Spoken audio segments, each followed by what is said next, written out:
Hello! Bon, ça serait pas une deuxième vidéo, ça? Aujourd'hui, on va parler de comment rentabiliser son été.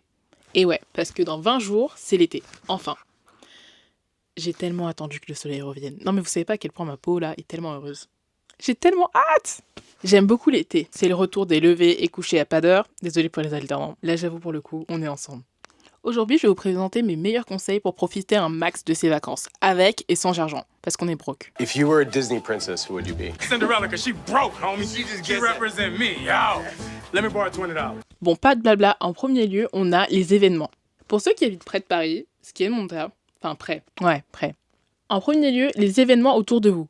Il y a toujours des événements autour de vous. Parfois que ce soit dans votre ville, dans la ville d'à côté, dans la ville qui est à côté. Oui, c'est exactement comme ça que je définis habiter près de Paris. La plupart du temps, surtout pendant l'été, il y a souvent des activités qui sont organisées. N'hésitez pas à regarder sur internet afin de savoir ce que les villes autour de chez vous proposent. Par exemple, pour Paris, il y a la fête de la musique, le cinéma en plein air. Ouais, j'avoue, j'ai pas fait le tour pour cette année, mais sorry, je suis alternante. J'ai 20 jours de vacances. En deuxième, on a les musées. C'est en discutant la dernière fois avec une pote que je me suis rendu compte que je connaissais plus les musées à l'étranger que ici. Profitez des musées tant qu'il est encore temps. Il y a beaucoup de musées qui sont soit gratuits, soit avec des réductions pour les personnes qui ont moins de 26 ans. Profitez-en, vraiment. Vous vous rendez compte qu'il y a des touristes qui connaissent mieux Paris que nous? Pour ceux qui habitent près de Paris ou des grandes villes, n'hésitez pas, regardez, renseignez-vous et allez-y. Parce que quand ça sera cher là, ce sera plus le moment d'y aller, vraiment. Qui dit vacances dit temps.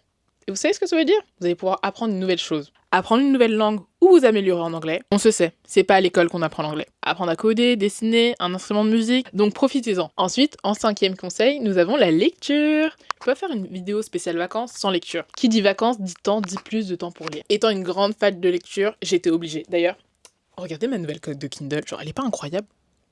Elle est pas trop géniale. C'est toujours sympa d'avoir un bon bouquin à lire pour l'été. Et pour ceux qui n'aiment pas lire, que ce soit les mangas ou les BD que vous aimiez lire quand vous étiez jeune, ça marche aussi. L'important c'est d'avoir une petite activité en fait. En sixième conseil, faites des solo dates. Allez au cinéma, allez dans une boutique que vous voulez aller depuis je sais pas combien de temps, mais vous attendez votre pote là qui soit disponible, faites-le. Tous ces petits trucs là, faites-le. En plus c'est l'été, frais. Ah, petit mood, faites-le. Que ce soit de sortir dehors et de tester des nouvelles choses, ou de simplement rester chez soi et de regarder sa meilleure série, faites-le. Et enfin, dernier conseil, celui-là vous coûtera rien. Vraiment.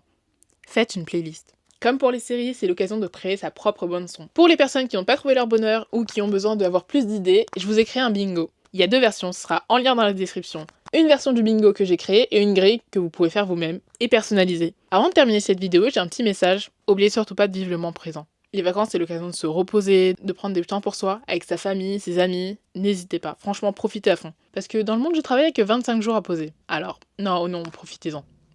Bref, j'espère que vous avez trouvé votre bonheur. À la semaine prochaine.